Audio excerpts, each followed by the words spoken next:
પરિશ્રમ ધૂન મંડળ જ્યાં પણ ધૂન કરવા જાય છે ત્યાં અમે મંડળ વતી એક પ્રેરણારૂપી હનુમાનજી દાદાના ફોટાની ભેટ અર્પણ કરીએ છીએ।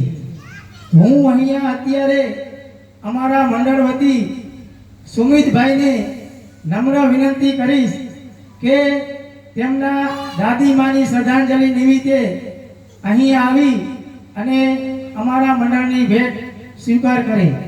સુમિતભાઈ અને ભેટ અર્પણ કરશે અમારા મંડળના સભ્ય મુકેશભાઈ ઝાકાસણિયા।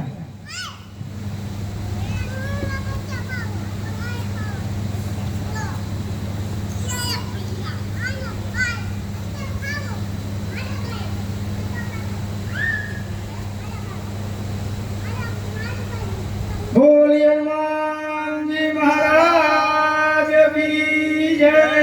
सदगत परमात्मा की जय।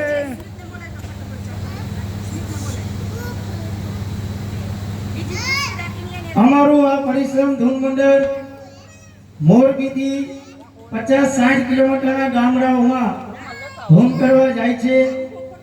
અમારા મંડળના તમામ સભ્યો પોતપોતાના નાના મોટા ધંધા સાથે સંકળાયેલા છે, છતાં પણ અમારી જ્યાં પણ ધૂન હોય છે ત્યાં પોતાના ધંધામાંથી પોતાનો કિંમતી સમય ફાળવી અને ધૂનમાં હાજરી આપે છે। તે બદલ હું મંડળના તમામ સભ્યોનો ખૂબ ખૂબ આભાર વ્યક્ત કરું છું। અમારું મંડળ જ્યાં પણ ધૂન કરવા જાય છે ત્યાં અમારા મંડળનો કોઈ ચાર્જ નથી। અમારા મંડળના નિયમ અનુસાર 11:15 વાગ્યાની આસપાસ અમારા મંડળના એક સભ્ય માથે મટકી લઈ અને મટકી રાસ લેશે। એ રાસ પૂરો થયા પછી તમે જ્યાં બેઠા છો એ ભાવરૂપી એ મટકી તમારી પાસે આવશે। એ મટકીમાં દાન આપવું એ પણ ફરજિયાત નથી। ખાલી તમે બે હાથ જોડીને મટકીને વધાવી લેશો તો પણ ચાલશે। પણ આજે મારું કહેવાનું એ છે કે આજે તમારા થકી અમારા મંડળને જે કાંઈ પણ દાનમાં રકમ મળશે એ દાનની રકમ અમારું મંડળ આ કાંતાબેનના શ્રદ્ધાંજલિ નિમિત્તે એક સેવાના કાર્યમાં વાપરશું। આવો આપણો પાટીદાર સમાજ બેઠો છે અને મને કહેવાનું મન થાય કે મરું પણ માંગવું નહીં, મને માંગતા આવે લાજ। મરું પણ માંગવું નહીં, મને માંગતા આવે લાજ। પરમાર્થને કાર્યે મને માંગતા જરાય ન આવે લાજ। અમારું મંડળ એક પરમાર્થનું કાર્ય સાથે જોડાયેલું છે। તો આજે તમારા થકી અમારા મંડળને જે કાંઈ પણ દાનમાં રકમ મળશે એ દાનની રકમ અમારું મંડળ દાન આપવામાં પહેલું પ્રોત્સાહન શિક્ષણને આપે છે। કારણ કે આ સમયમાં ભણતર નથી તો તેની ક્યાંય કોઈ ગણતર નથી।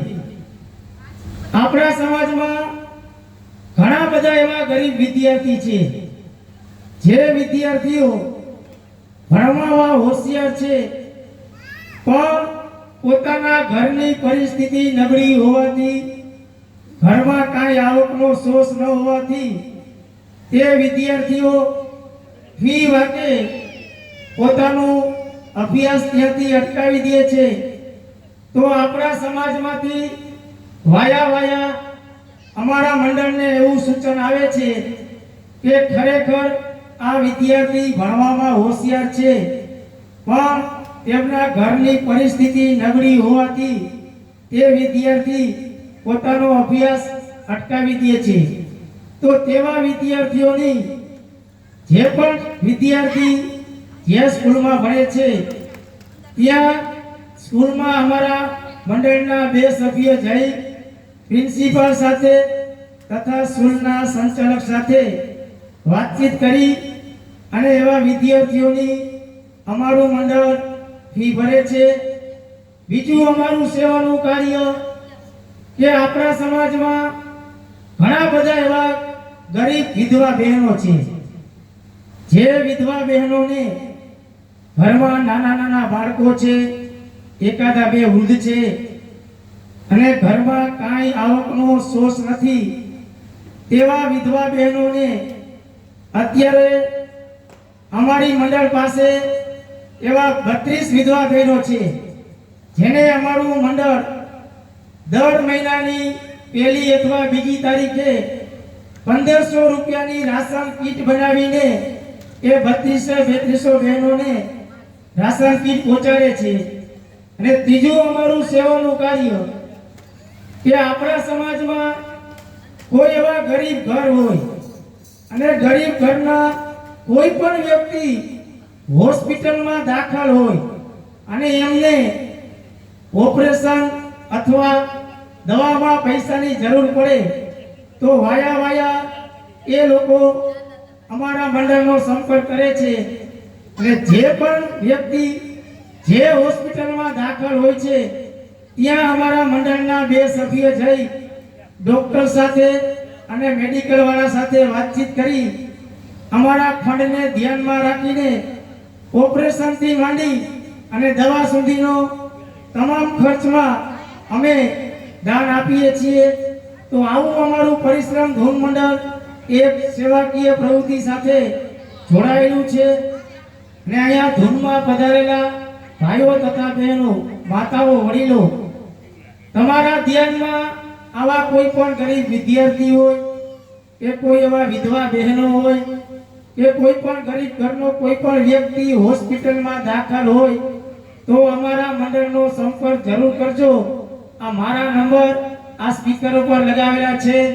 મારું નામ રાજુભાઈ વાલોડિયા છે અને અમે અચૂક દાન આપશું. હવે અમારા મંડળના જેવા ધૂન લઈને અમારા સભ્ય આવે તો ભાઈઓ તથા બહેનો વારાફરતી રાસ લેવા આવજો. બોલો રામચંદ્ર ભગવાન.